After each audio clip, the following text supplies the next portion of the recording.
As I said, Nicola Willis, not Nicola Wallace, Nicola Willis, the finance minister, has been giving a briefing to the media over what are likely to be the the short-term implications, in particular related to the budget.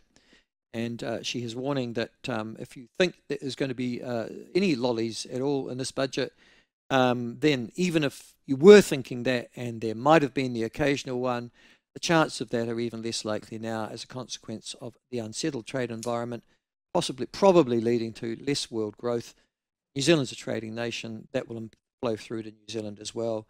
There won't be as much tax revenue, blah, blah, blah. So she's getting us ready for it prior to the budget. But I'm keeping his own counsel on this matter, of course, is Tim Groser, as I said. I've just given you all his background just prior. Steeped in wisdom, diplomacy, trade, and understanding of realpolitik as well. Held the offices of Ministers of Trade, Minister of Conservation, Minister for Climate Change. That must have been interesting. Diplomat with Minister of Foreign Affairs and Trade, New Zealand's ambassador to the World Trade Organization and to the United States of America. Tim Groser, he joins us now. Tim, thank you so much for spending your time with us. Well, no, I won't say it's a pleasure because I feel guilty about I mean, as the world disintegrates that I played a small role in trying to create, it's actually very interesting and quite a lot of fun. But that's a very irresponsible perspective. No, Don't you I agree? feel exactly the same way as you, Tim. I'm on the sidelines going, more popcorn, please. Yeah, yep, yep. And you can 'Cause see it in the faces of all the talking heads that I'm watching on, the various international channels. Exactly the same. Everyone's mm. having a ball. Now, tell me though, because I'm going to talk to you about what you think, well, this is one of those things, you're going to have to put your reputation on the line and come out with what you think will be the case.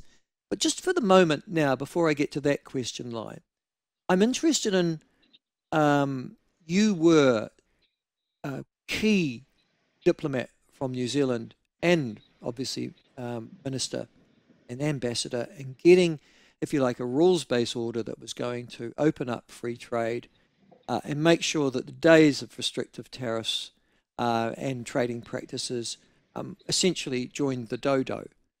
Their resurrection, uh, is it going to be, in your estimation, as bad as you think? Or do you think, this is the other question, that this is the first shot in a very, very long war? I think it's the latter, but I think we've got to also consider the immediate and intermediate consequences, Michael. And if you'll permit me, I sort of Go. look at it within that framework because while the long term consequences will, by almost definition, be the most important for our people and our mokapuna, we have to put bread on the table now. And I heard you comment on what the Minister of Finance is saying. So let's look at the here and now. I mean, look, there's only one way we can describe this on an informal program like yours. It's a shit show. It's an absolute shit show. And I keep on thinking one should never look for some type of underlying rationality or consistency in something that merits a title like that. I mean, I couldn't believe what happened on Wall Street yesterday when, for example, what turned out to be a false rumor that Trump was putting pause on all the tariffs except China caused I think a 5 percentile point increase in the S&P 500 and the increase in the valuation of the index by some $2 trillion, and it fell away 45 minutes later. It reminded me from my old student days of a statement by Lenin that the capitalist would sell you the rope to hang himself. So, I mean, that's why I use that crude expression. And anyone who says, I think I know which way this is going to go, simply doesn't understand the problem well enough to make that statement.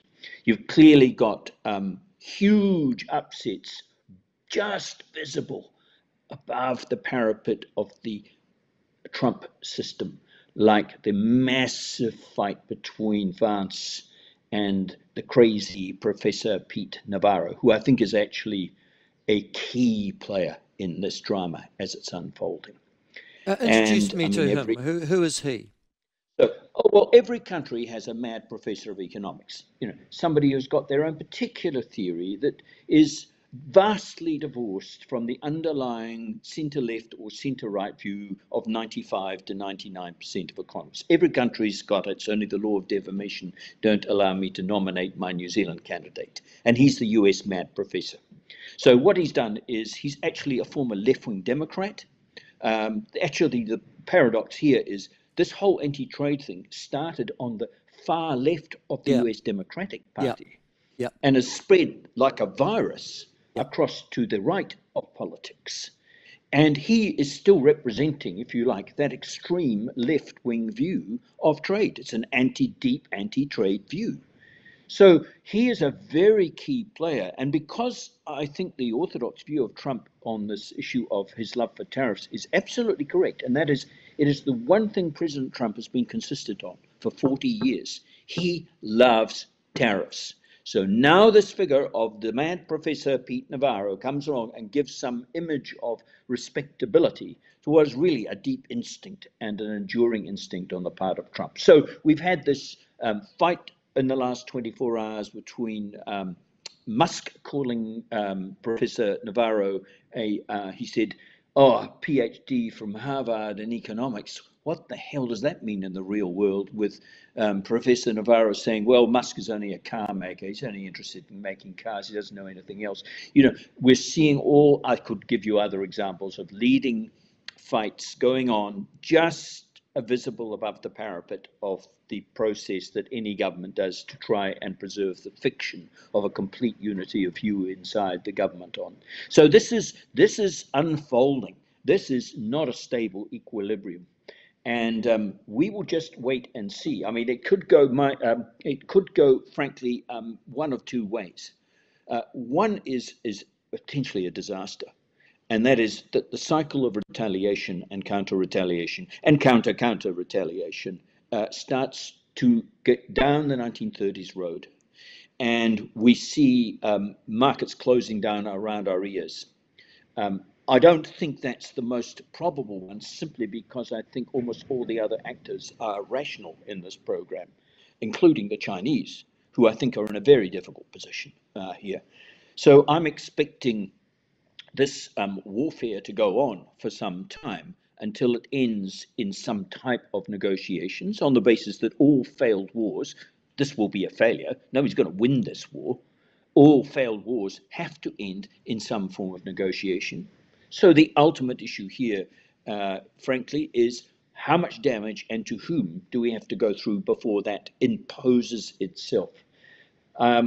I mean, my view, just to elaborate further, just interrupt me because it's very difficult to stop me once I get going, as you well know. You'd be a good dinner guest, Tim, particularly after a third wine. Yeah, but we'd have to stop at 3. So what we're seeing here is nobody knows what the objective is, and I don't want to get too wonkish here, but there's certain logic in this world that one cannot evade. You cannot simultaneously go to the left and simultaneously go to the right. You have to do this in sequence. So there are two objectives behind what the president has announced that are like that. They are completely contradictory. On the one hand, you had the mad Professor Navarro and everyone else around him, who is basically a deep anti-trade ideologue, wanting the United States to produce everything. And you've heard the president say, we don't need lumber from Canada. We don't need these things from anyone. We can all do it ourselves. If you come and live in our country and produce it here, you don't pay any tariffs. So that's called, by technicians, inshoring, right? As opposed to what's been going on through the globalization process over the last X years or decades. Globalization is the opposite. It's allocating efficiency on the basis of the theory of comparative advantage, if you want to go back to the underlying economic theory behind the international trading system. Now, that is completely contradictory to trying to do deals.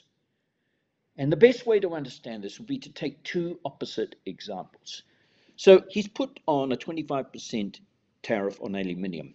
right? Now, aluminium, as we both know, is essential to everything you make these days, from simple low-tech stuff like soft drink cans through to the highest tech stuff that the United States, as the most sophisticated country in the world, is capable of producing. Last year, according to the Department of Commerce, 44% of all aluminium consumed in the United States comes from imports, the vast bulk from Canada. So he wants it all to be made in the United States. Now, Alcoa is the largest aluminium company they call it aluminum, I think is the correct pronunciation in the US, in the United States, and it's diversified because of the lower electricity costs of making aluminium. You know, you think about our own line in TY Point, it uses 12% of New Zealand electricity. And many commentators very accurately say, we're not an exporter of aluminium, we are an exporter of congealed electricity, right? So we import the bauxite with our fantastic resource down there in the South Island. We export really electricity. And so does Canada export electricity.